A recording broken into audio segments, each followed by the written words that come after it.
নমস্কার, আমি মীনাক্ষী। দিনের শেষে গুরুত্ব খবর নিয়ে আমি হাজির। শহরে দুটো পুকুরের কাজে তদারকি করলেন খোদ মুখ্যমন্ত্রী ডক্টর মানিক সাহা। কাজের গতি বাড়াতে দিলেন নির্দেশ। Doctor B.R.. আম্বেদকর ছাত্রী নিবাসের খাবার চুরির অভিযোগের নিশানায় রান্নার মাসিরা। এই ঘটনায় বেজায় ক্ষুব্ধ হলেন মন্ত্রী বিকাশ দেববর্মা। ব্ল্যাকমেলিং করে দফায় দফায় মহিলার উপর নির্যাতন চালানোর অভিযোগ। এর দায়ে সোনামুড়া থানার পুলিশের হাতে গ্রেপ্তার অভিযুক্ত। বিজেপি সর্বভারতীয় সভাপতি ছেড়ে আসা আসনের উপনির্বাচনে হারল তাদের নতুন প্রার্থী। জয়ী হলেন প্রশান্ত কিশোর। ওজনে নাকি গরমিল গ্যাস সিলিন্ডারে। এই নিয়ে শান্তির বাজারে জনগণ ক্ষোভে ফুঁসছেন। অভিযোগের তীর শান্তি গ্যাস এজেন্সির বিরুদ্ধে।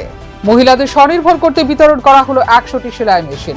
আগরতলা 5 নম্বর ওয়ার্ডে হলো এই কর্মসূচি। ছাদের অংশ ভেঙে আহত হলেন বহু গ্রাহক। ঘটনা ধর্মনগরের স্টেট কোঅপারেটিভ ব্যাংকে। আহতরা চিকিৎসাধীন হাসপাতালে।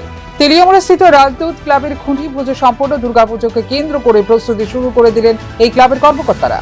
প্রায় 2 লাখ টাকা স্বর্ণালঙ্কার সহ এক মহিলা চোরকে পাকড়াও করল পুলিশ। কৃষ্ণনগর স্থিত এক বাড়িতে মহিলা পরিচারিকার ভূমিকায় থেকে করল এই ঘটনা। নেশার আতুর ঘরে পরিণত রাধানগর শপিং কমপ্লেক্স। এই নিয়ে অতিষ্ঠ এই কমপ্লেক্সের ব্যবসায়ীরা। পুলিশের ভূমিকা ঘিরে উঠছে প্রশ্ন। এখনকার মতো গুরুত্বপূর্ণ খবর এই পর্যন্তই। নমস্কার।